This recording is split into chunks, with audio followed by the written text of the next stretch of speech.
لیکن اندر سے کھوکھلا۔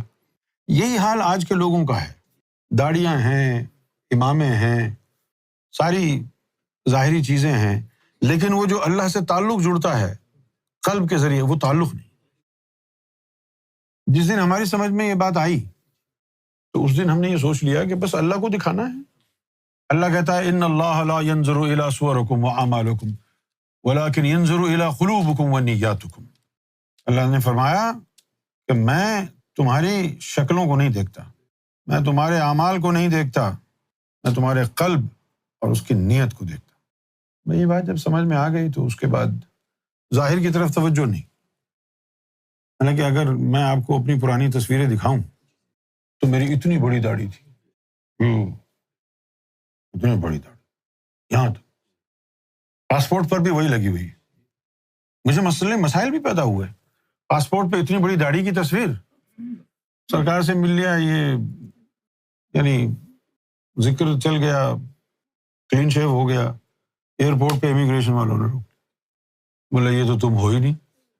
میں اس کو بول رہا ہوں بھائی میں ہی ہوں، میں نے داڑھی کٹوا لی ہے۔ مانے نہیں، پہلے یہ داڑیاں وغیرہ تھیں، اندر کچھ نہیں تھا، جب اندر آ گیا۔ لیکن ایک بات بڑی خطرناک سمجھ میں آئی میرے، میں آج سچی بات بتا رہا ہوں آپ کو، میں نے کبھی نہیں کہی یہ بات کہ ظاہری عبادات سے میں دور کیوں ہوا۔ جب مجھے یہ پتہ چلا کہ باطنی عبادت، دل کا اللہ اللہ، یہ دل کی کالک کو باہر پھینکتا ہے، اور ظاہری عبادت جسم کی کالک کو دل میں پھینکتی ہے۔ میں نے کہا یار اندر کی بھی اور باہر دونوں کی اگر کریں، یہ اندر کی کالک باہر پھینکے گا، زبانی عبادت باہر کی کالک اندر پھینکے گی، اور میں جتھے تھی کھوتی اتھے آن کھلوتی۔ Back to square one. ظاہری عبادت جسم کی کالک اندر پھینکے گی، اندر کی عبادت دل کی کالک باہر پھینکے گی۔ اب کیا کریں؟ اب تو ایسا ہی کرنا پڑے گا نا کہ بھئی باہر کی کالک باہر ہی رہے۔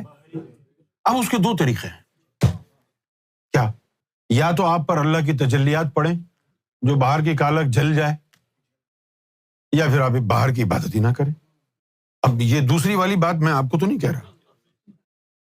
جس دن میری سمجھ میں یہ بات آئی تو میں پھر باہر کی عبادت سے جو ہے، لیکن پھر مجبوراً ایک وقت تک کرتا رہا۔